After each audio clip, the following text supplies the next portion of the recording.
Hello, my darlings, and welcome back to Radio Wasteland, the best in paranormal talk radio. I'm your host, Chauncey Hallworth, and this is my co-host, Kara Kittrick. Hello. Kara, do you have any news for us this evening? I certainly do. So it was a slow week in UFO news, but Canadians saw UFOs at a rate of 3 per day in 2017, according to a report by ufologist Christopher Rutkowski. The organization he belongs to, Ufology Research, which researches ufology, has been collecting Canadian UFO reporting data since 1989. And most of the sightings came from Quebec and Ontario, with British Columbia a distant third. In conspiracy news, YouTube announced one day ago that it will no longer promote conspiracy videos in its recommended videos for users. Examples offered by the company include, quote, promoting a phony miracle cure for a serious illness, claiming that the Earth is flat, or making blatantly false claims about historic events like 9/11. Admittedly, 3 things I can't stand, but the full scope of this policy remains unknown. These videos will remain available to watch, but YouTube won't help users find them. And also, Internet theorists are insisting that Ruth Bader Ginsburg is actually dead and has been replaced by a lookalike. A Washington Post reporter who covered her first public appearance since her cancer surgery in December reports receiving a huge volume of accusatory mail asking probing questions about her appearance and intimating that he may be in on a cover-up. The conspiracy theory originated from an anonymous user on a conspiracy message board, but was picked up by right-wing bloggers and pundits, including Sebastian Gorka, former advisor to President Trump and far-right activist. Listeners are advised that friends and loved ones may have also been replaced by body doubles to cover up their deaths, and you should trust no one. Even small changes in gait, appearance, or behavior could be a sign that a relative has been replaced. Experts advise quizzing potential body doubles on past events before divulging any personal information. Back to you, Chauncey. Okay, the Ruth Bader Ginsburg lookalike. This makes me think of a couple things. For one, she's a fairly unique-looking woman. Good luck finding somebody in her age bracket to replace her that is going to be some super healthy person to you can do anything replace with her makeup these with days. the liberal agenda. So, yeah, it might be Gary Oldman. It might be Dustin Hoffman or just a great character actor. Little plastic surgery, a little makeup. Right. Might be who's the effects guy they always hire. He's in Star Trek Discovery, and he was also Abraham Sapien in Hellboy. Mm-hmm. I forget his name, but he's like the go-to guy. Like Andy Serkis? Oh, yeah, maybe him, too. Maybe Andy Serkis. Yeah, also... Andy Serkis is Ruth Bader Ginsburg. Apologies to Ruth Bader Ginsburg and Andy Serkis, actually. Yeah, totally.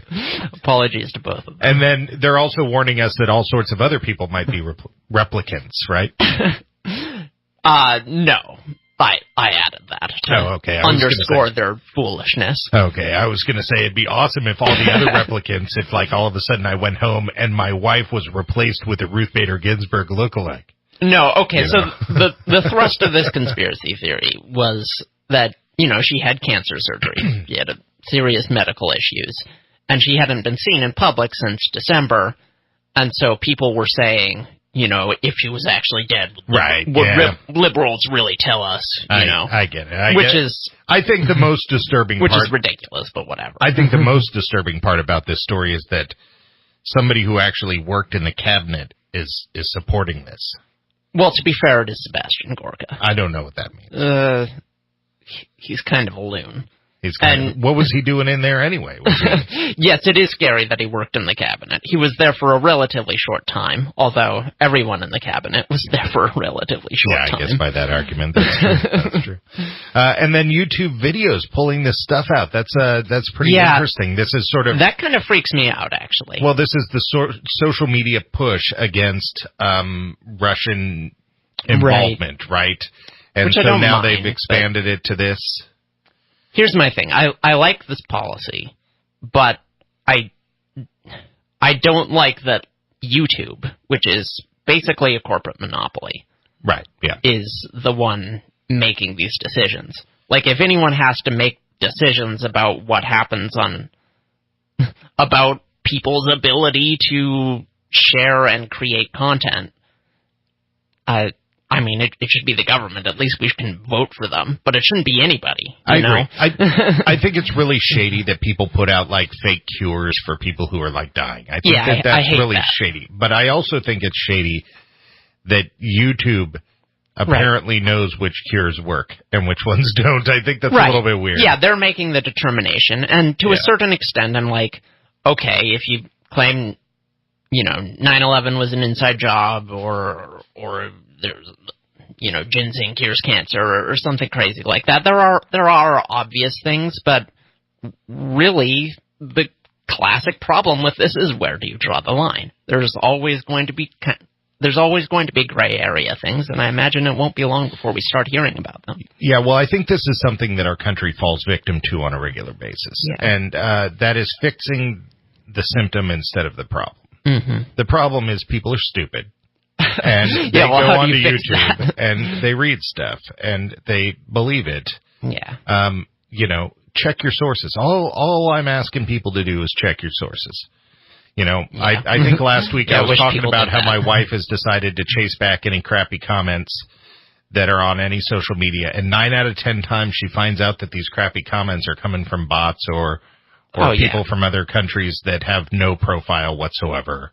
Right, they're just, building up. And it's crazy, but people are putting all of this investment, on the business show that I do, we were talking about how like 60% of people get their news from social media. Yeah. And it's insane. True. How do you get your news from other people who aren't news reporters? Like, I realize that we're all opposed to the media, but, get out there and fix the media. Find a media that's support-worthy. Right. But don't expect your next-door neighbor, Chuck, to have the cure for cancer, because Chuck doesn't have the cure for cancer. He's in the same boat you are. You don't know Chuck, Chauncey. I guess I don't. I trust this guy. And then Canadian UFO sightings, well, that's the population of Canada is 36 million, so that's like 1 in 10 a day. I mean, 1 in 10 million Canadians see a UFO a day. That's crazy. Yeah. It is pretty crazy. And, I mean, to be fair, UFO sightings, 99% are always going to be, just unidentified objects that could be identified if they were seen by someone else. Yeah, maybe they're here for ice. Maybe the aliens are here for ice. Yeah. Because I constantly see on the news, it shows the north of the United States, and they're just all death blizzards. And then up above that, that's Canada. They just live in a death blizzard. They're totally fine with it. Or like a galactic 7-Eleven. They're just like stopping and it's like, my fridge is busted. Let me suck up this glacier. All right. So tonight's guest, Lon Strickler, and we are talking about Mothman. This is Kara's favorite cryptid. And so I'm pretty kind of excited to learn about this, because I view Mothman as being one of those cryptids with, not a lot of meat on its bones. Careful what you say, Chauncey. Not a lot of meat on its bones. Yeah, okay. Well, I like them anyway. Yeah, all right. All right, so you are listening to Radio Wasteland, and when we come back, we are talking Mothman. All right, welcome back to Radio Wasteland, and our guest, Lon Strickler. We're talking about Mothman and his book, Mothman Dynasty, Chicago's Winged Humanoids. Lon, do we have you there with us? I'm here. All right. Well, this has been a topic that we've been pretty excited about. Kara, my co-host here, we've had a lot of talks about cryptids, and this is easily her favorite cryptid. So I'm kind of a Mothman evangelical. I want everyone to know about Mothman. So this is the first time we've actually had a guest who's actually an expert on the show, although we have talked about it a little before. So I'm pretty excited. Yeah. So I'll start out asking you, why Mothman? What got you interested in Mothman as opposed to anything else? Well, this kind of fell into my lap. We started getting reports. Well, the earliest reports came in 2011. August, September, and October, there were 3 separate reports in the southwest part of Chicago.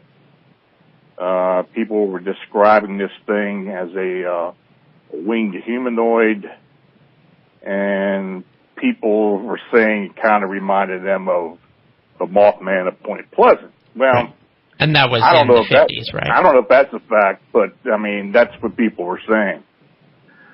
So what happened was, after that occurred, you know, and I've been looking into this phenomena for a lot of years. I mean, I had an encounter in 1988 in Pennsylvania that may have well been a winged humanoid.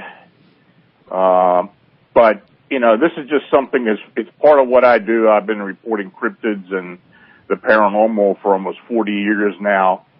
Been investigating, and, you know, I've been writing a blog since 2005. Well, anyway, in 2017, there was a report of a winged humanoid in Oz Park in Chicago.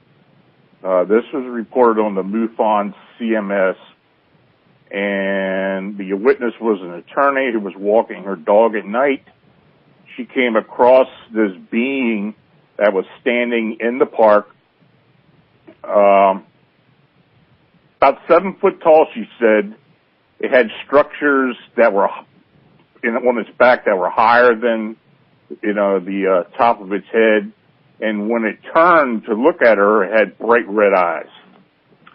The dog cowered behind her, and this thing just jettisoned into the air without unfurling its wings. And when it got to a certain apex, it took off and started screaming. That was the first recent sighting. That's terrifying. And since then, there have been several sightings throughout Chicago. I'd say we had about 55 sightings in Chicago and its suburbs in 2017, and at this point, we have been picking up sightings from southern Wisconsin, central and northern Indiana, and other parts of Illinois. And right now, we are up to 78 sightings. Man, that is a lot of sightings. So in Chicago, is this something that's sort of like a buzz for the people in Chicago, or is this still on the outskirts of most people's thoughts? Well, it was kind of, you know, the press kind of laid off of it, and when Vice.com picked up the story of one of the sightings, that's when it started picking up some steam. At that point, I was getting ready to write a book about the sightings. So, you know, I had talked to Vice earlier, and plus other news outlets in Chicago. And, of course, I did a lot of radio shows as well. So it started picking up. We were getting sightings. And, in fact, I was getting most of the sighting reports, though I had a team that was also getting reports. I have some investigators in the Chicago area. And, you know, our cumulative sightings were the ones that we reported on. And, you know, but, you know, God knows how many people saw something and never reported it. Yeah. Right, I see. So, you know, it seems to me like of all the cryptids, you said you've been reporting on cryptids for years. It seems to me like Mothman is one that really sort of carries the most amount of supernatural connotations to it, because it seems just so odd. You know, everything else on the planet, you know, we've all evolved in a way, and there's the arms and there's the tree, and we can see how things evolve, and so Bigfoot makes some sort of evolutionary sense. But Mothman, to me, it's like, it seems almost supernatural. You know, what are your takes on that?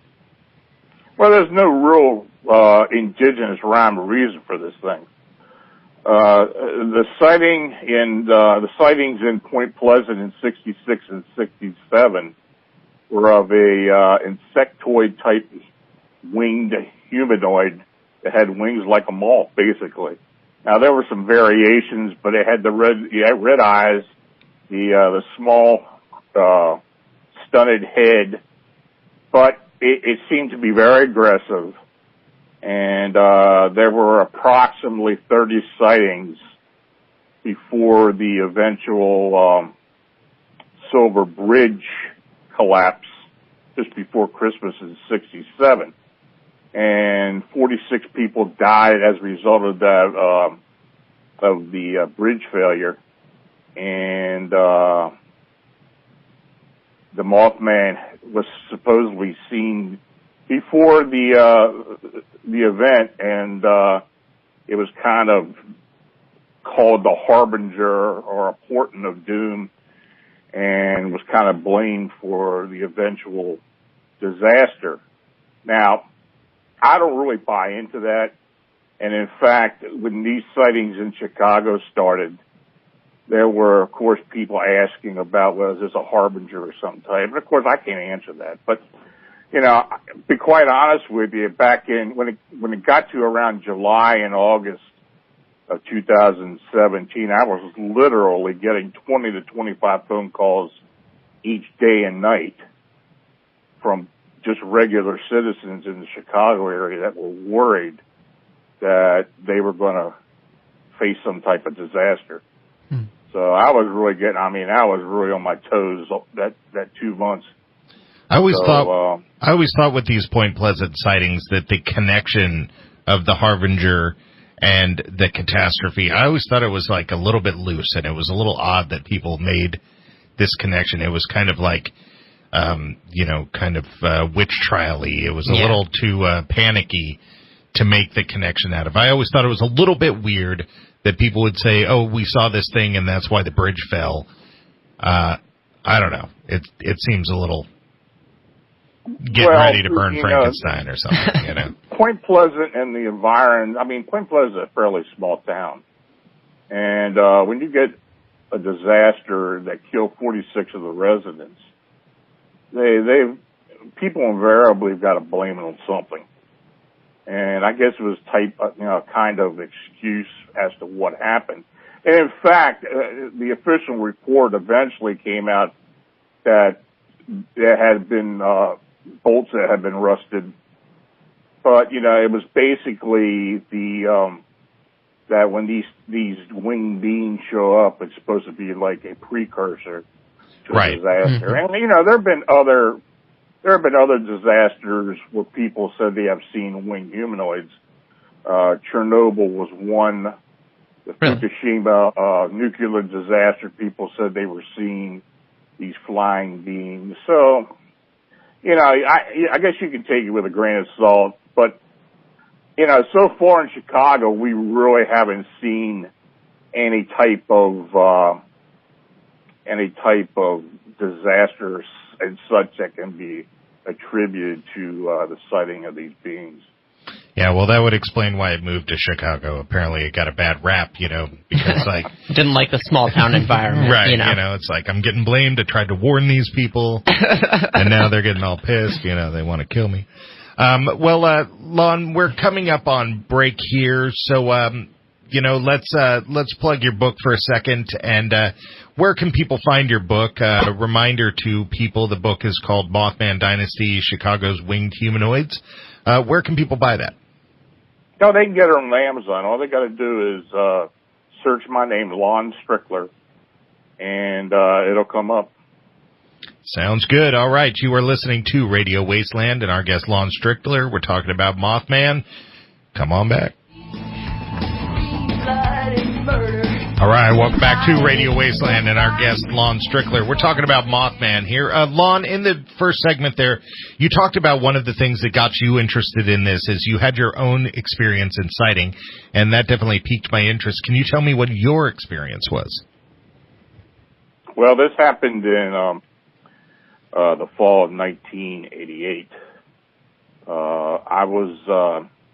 I had met up with an old friend that I had gone into Boy Scouts with when I was a kid. So we happened to run into each other, and he was actually a scoutmaster then. And he asked me about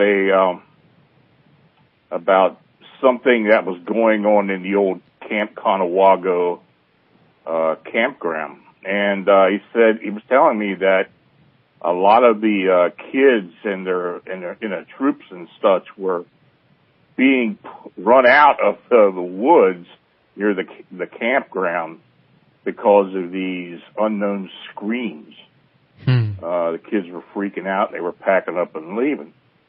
So he said he and a friend were going up to the campground that next weekend. He asked if I wanted to tag along. So I said sure. So the next weekend, and you said we met up. Lon, and you said unknown screams. So you all of a sudden were in. That seems terrifying. Oh yeah, I wanted to know what that was. Yeah, all right. So horror movie character logic. So we got to the camp, the camp, and then we met up and hiked into the woods, and we set up camp along the Conewago Creek. So the first night was pretty uneventful. We each of us had a tent. We had 3 tents, and though we did hear something walking around in the campsite, though I thought it was probably one of those guys getting up to use the latrine or such, so I didn't really know. But we mentioned it the next morning, so it was a nice day, so we got up and had breakfast and started hiking around the woods and such, and we were out most of the day.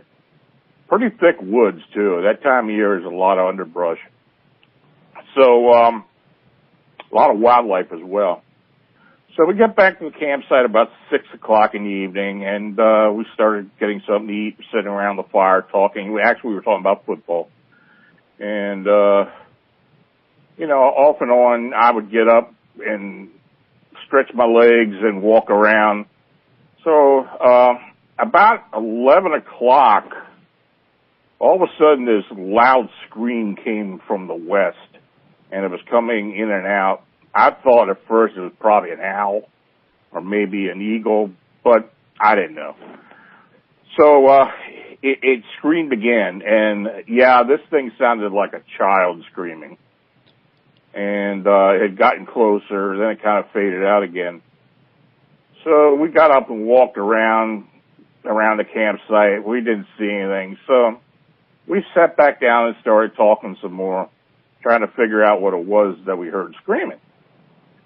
Well, anyway, I guess around 12:30, 1 o'clock, I got up again to stretch my legs, and I walked over by the trail along the creek.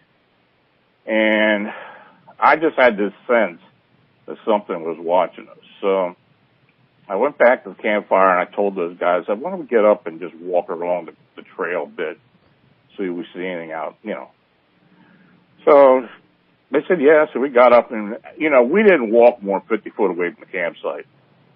And to the right of us in the creek, and the creek was shallow at this time, and the moonlight was really, really good that night. We saw this being, this whatever, standing in the middle of the creek. It was dark, and it had these red eyes. And by the time we got the flashlights on this thing, it just whooshed up into the air. It jettisoned like a rocket. And a couple seconds later, we heard it screaming, and as it flew away from us and, faded out. So I guess we freaked out a bit. We got back to the campsite. My buddy, he didn't want to stay. He wanted to go up to the administration building and spend the night. I don't blame him. So, the other guy asked, and the other guy was pretty calm. He said, did you notice anything on its back? Which I did, because it kind of looked like there were folded wings on its back. But, I never saw any wings unfurl. And, I said, yeah, I did notice it. And of course, we all noticed the red eyes. So they went up, the other 2 guys went up to the administration building and spent the night up there. I wanted to see what was going on, so I stayed around the campsite. But, nothing else happened that night, so I really didn't get a look at it beyond that. Though, when I wrote about this about 20 years later on my blog, I got a comment from a guy who lived at Dick's Dam, which was upstream from the location. And he was telling me he's heard these screams for years. He never knew what it was. And, not long after that, I guess about a month after, I got another email from a scout leader. who told me, he said, we were at Camp Conewaga not long ago, and the boys in my troop came running back one early evening and swore up and down that there was a dragon, a 6-foot-tall dragon, standing in the trail, not far from where we were camped at. And they said it was, it looked like it had feathers and a tail, but they said it was a dragon. Of course he thought they were nuts, or they were just playing games with him. So he kind of dismissed it. He didn't even bother going up to look, see what was going on. Nothing else had happened the rest of the weekend for them. So, but when he saw what I had written, well, then he had second thoughts and said, well, maybe they did see something. So anyway, the last sighting that we have had along the Conewaga Creek that I know of was about 3 years ago. And from the point along the Conewaga Creek at the campsite, and when it runs along and goes eastbound toward the Susquehanna River, is about a 20-mile stretch. I've had about 5 sightings over the years. Really? Reported to me. Man, that is a lot. So, that kind of prompts my question. Of these 78 sightings that you're referring to in Chicago, how many of those do you think are credible? That's just the ones I think are credible. Oh, I see. Oh, wow. Wow. That is a lot of sightings. I mean, there were several that we didn't even bother with. I mean, there weren't many. I tell you, the one thing about these sightings and the reports, and look, we got them from all over the city, all over the region, all races, creeds, everything. I mean, this is, they run the gamut as far as people that made reports. And some people are closer than others. Some had very close encounters. And, but people just didn't embellish on the story, which is unusual. Normally when you get somebody to call you or send a report in, and then when you talk to them, the second time, that they communicate with is most times there's some type of embellishment, or they say, well, I remember this that I forgot about, or something like that. I see. But like this thing left such a great impression on them that even when I tried to prod them to elaborate on their story, they wouldn't do it. I see. That's amazing. So, that adds to the credibility if they're consistent and, yeah. I mean, how much embellishing do you need to do if you've seen a 7-foot creature with red eyes and wings? Yeah, that sticks in your mind. The sightings themselves, the early sightings were of a Mothman-like being. Then subsequently we got 2 or 3 sightings that were described like an owlman or a Lakusa. They were all 6 foot, 7 foot tall. Some had the red eyes. We had wingspans of anywhere from 10 to 12 foot. But I'd say 95% of the sightings since then have been the bat-like or gargoyle-like wings, which really isn't anything indicative of what people saw in Point Pleasant. But the Mothman moniker kind of stuck to people. Right. And, you'll see too many winged humanoid sightings around, especially in a major city like Chicago. Yeah, and it's easy for people to fill in the blanks when they're looking in the dark. Sure. All right, you're listening to Lon Strickler. We're coming up on break time. We're talking about Mothman. So, come on back, and we got some more questions for him. The big question. What you think it might be. It's speculative and stuff like that, but, what are you speculating? Personally, I believe it is flesh and blood. I believe there have been at least 3 of these beings in the Chicago area. Maybe more. But I believe that is most likely a interdimensional being. It's something that's coming through from another reality, which is the same thing I believe the Mothman at Point Pleasant was. And, we've had these winged humanoid sightings worldwide, but those I investigated in the United States and Canada, they all seem to be something that's fleeting, comes in and out, and is not indigenous, and then just doesn't live on our Earth plane. we have had 2 witnesses, one in Chicago and another in Rockford, Illinois, who stated to us that they saw this winged being literally disappear like it was going through a gateway. That would explain the big time differences in the sightings, I guess. Yeah, I guess, but there are a lot of variables as far as these sightings. Some of them were more localized, as opposed to some of the others. Then some, like you said, some of them were a great distance away of other sightings. So yeah, that very well may be it, but I just don't think this thing resides on our Earth plane. And for whatever reason, why it's coming here, is it being summoned for some reason? It's all, like you said, it's all speculative. And, but, the team I work with, everybody seems to have their own theory on this. And if you get the book, each of my team members has included their theory on what it is as well.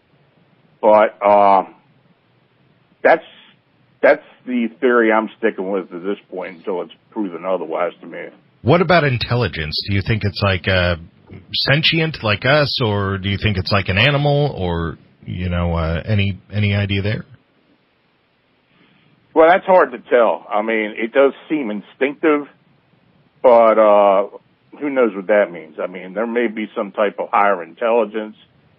It may be controlled somehow. I just don't know. And, because of the sightings and the things that we have gotten from witnesses, it's kind of difficult to make a determination. Yeah, I figured. But the reason why I ask is because, if it is like an animal and it is interdimensional, maybe it's passing through on accident.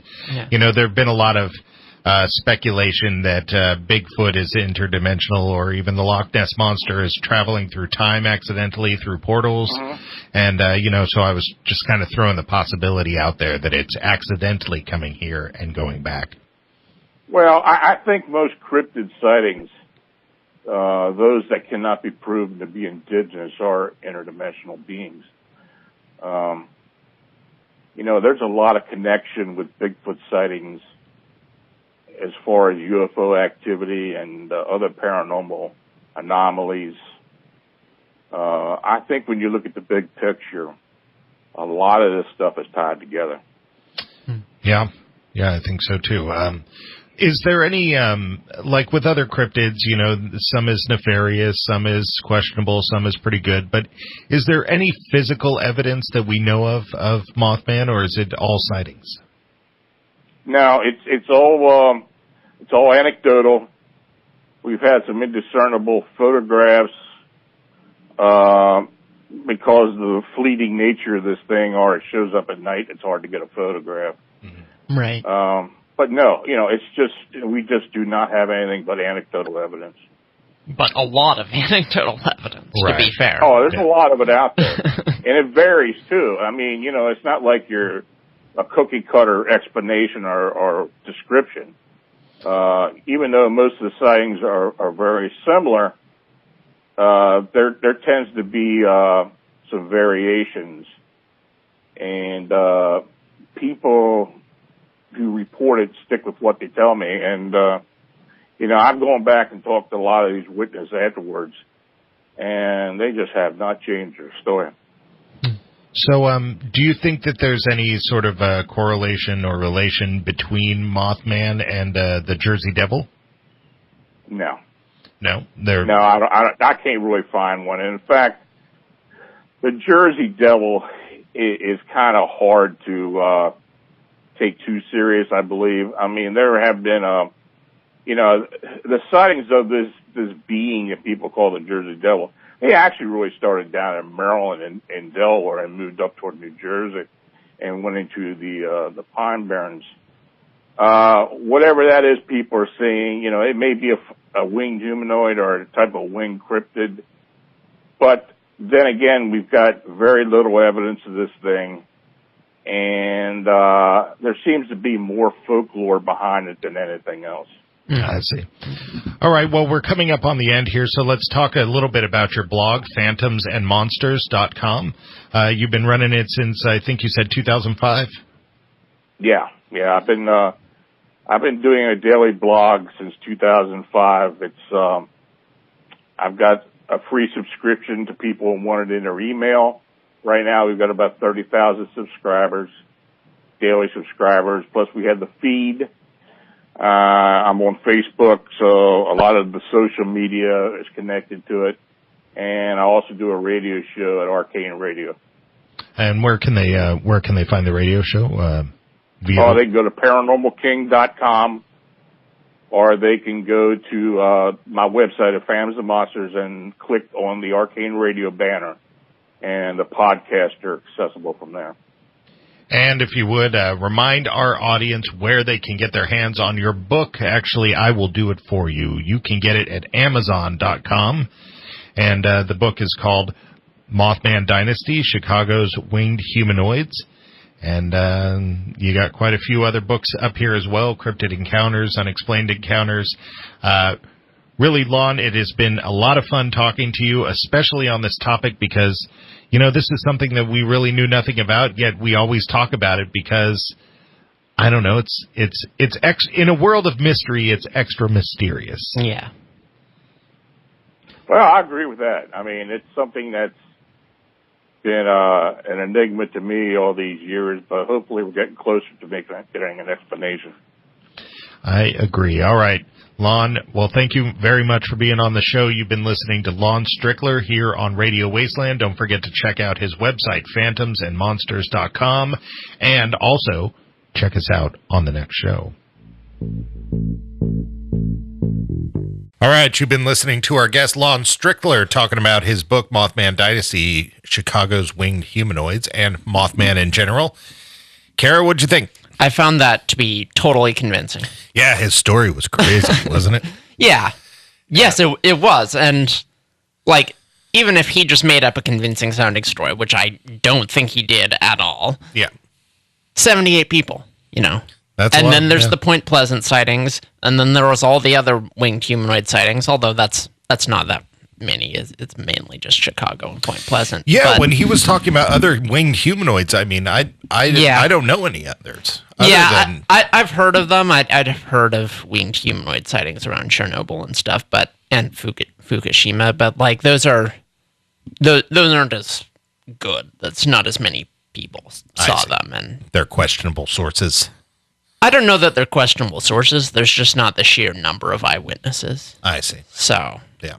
I mean, which is what I find so convincing and mysterious about this. What I found convincing and mysterious about Point Pleasant, and then when it started happening in Chicago, or at least when I got sort of clued into it, which was after our Cryptid show, I was like, oh, it's happening again, yes! Yeah, so I was going to ask you, why Mothman? Why are you so into Mothman as opposed to something else? And really, it's the sheer number of sightings all at once. Right. I find it very credible that something's happening, and that's why I'm into it. And I also love that I can't even begin to speculate what on earth we're even dealing with.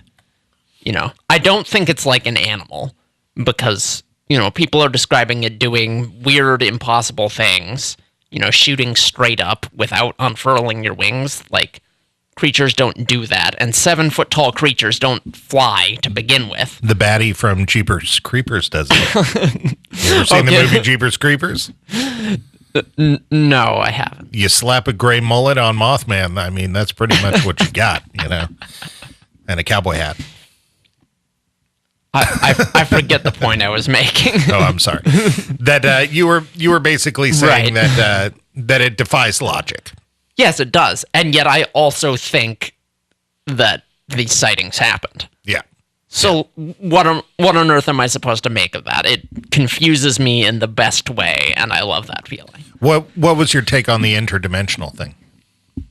I think it's as good as any explanation. As I was saying, I don't think it could be an animal, because animals can't do that stuff. An animal that size just can't. And, there's never been a body. There aren't any footprints. There aren't any feathers, There's nothing like that would, indicate a natural cause of some kind. So, yeah, I think whatever's going on, it has to be unearthly. So, the I don't know if I misunderstood his story, but it seems like in his story, the thing flew without unfurling its wings. Was that your impression of what he was saying? I think. Yeah, so that's the case in his story, and also in the story of the woman who was walking a dog and saw it in a park. I see. They saw there was something protruding from its back that looked like wings, and then it sort of burst into the air without actually unfurling them. Which, interestingly, is similar to sightings of Spring-Heeled Jack. What is that? I like that name. Yeah, it's an urban legend from Britain, and God, I forget. I'm sure cryptid experts will eat me alive, but I think it was the 1700s or 1800s. People described sort of a demonic-looking person breathing fire and then shooting straight up into the sky. Awesome. Yeah, other people described someone wearing an oilskin and a circus performer's outfit and some sort of cape and helmet running around performing seemingly impossible leaps. So, like, the sightings range from superhero to demon. Yeah, given the century, both of those are pretty cool. Right. And it's totally inexplicable. Yeah. And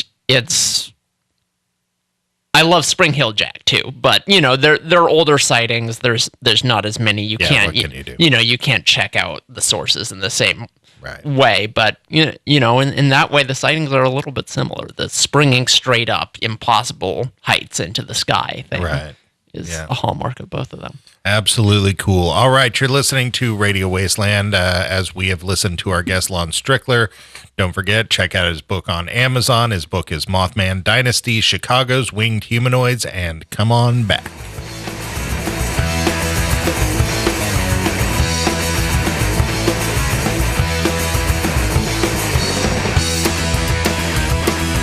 All right, welcome back to Radio Wasteland. Next week, we have Ryan Griffiths talking about the haunted UK. So what does that mean? The whole country?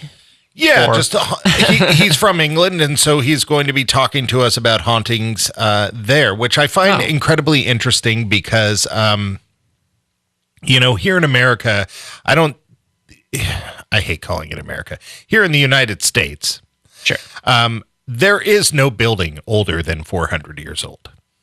No, that's exactly right. But when you go to these other places, like when I was, 15 years old, I had the chance to go to Japan. Mm-hmm. And I was in Tokyo and Kyoto. And from Kyoto, I took this trip and we went to these temples at Nikko. And it was crazy to walk through a building that is literally 10 times older than Columbus coming to the United States. Right. Yeah. You're walking through a building that's 4,000 years old. I'm sure it's been rebuilt and blah, blah, blah, and so on and so forth. I mean, it was made out of wood logs, so, Yeah, in North and South America, there are structures from the Native Americans. But I guess so. There's pueblos and stuff like that would be old. Yeah, but most of them aren't still standing. Right. And, and they're certainly not still being used. That's an interesting point, though. Those pueblos, I mean, those things are old. Those things are really those old. are very old. I went to Chaco Canyon a while ago. And I guess I forgot about, Chichen Itza or whatever. Those things are old, too. Yes, there were people here who made civilizations before Europeans. Well, I knew they made civilizations, but they didn't make structures in the same way that Westerners did. Many of them did, actually. The Southwest Indians,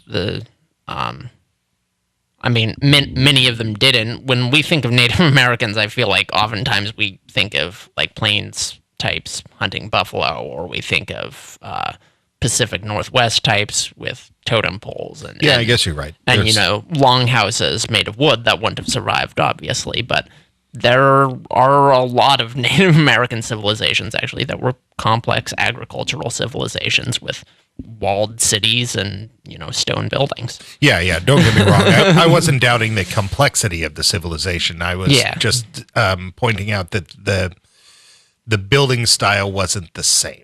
No, in the certainly sense not. that in and this England, stuff still isn't like around. that, you know, some of your average Joes would have a stone house or something like that, you know. Exactly. So it's like, it's interesting to hear these hauntings from these places that have so much backstory. Right. And so much down history. How many ghosts have got to be packed into those places? Right, totally. And that's another thing with natives here in the United States and South America is that any written history, a lot of that was lost or destroyed, or, you know, they did not have a good go of it when the Westerners got here. Yeah, exactly. Obviously. Yeah, the problem is that basically all of that stuff is gone now. It's wiped out, you know. How do you say that nicely? I don't know. But all this stuff is still there in England, and it's really interesting to hear about it, you know. Nigel Neal, I think is his name. He wrote television plays. Yeah, he wrote television plays like in the 60s and 50s in England. And he wrote one called The Stone Tape, which was about a castle that basically the tragedies of the past were written into the stone like you would groove a record. And so it was really sort of this interesting take on ghosts, that it wasn't necessarily a haunting in that way, but as the wind blew and things happened, you know, it was basically retelling in the sounds and all the stuff that happened in the tragedies and stuff like that. So I think about that a lot. Yeah, it was really creepy and really cool. And I don't know, I'm pretty excited about this because you know, we're going international. Yeah, Radio Wasteland crosses the ocean. Right, you know, so to speak. Right. The airwaves do, I guess. You know, we're still here in Reading, unfortunately. Yeah. All right. So that is next week. Our guest will be Ryan Griffiths talking about Haunted UK. Come on back next week.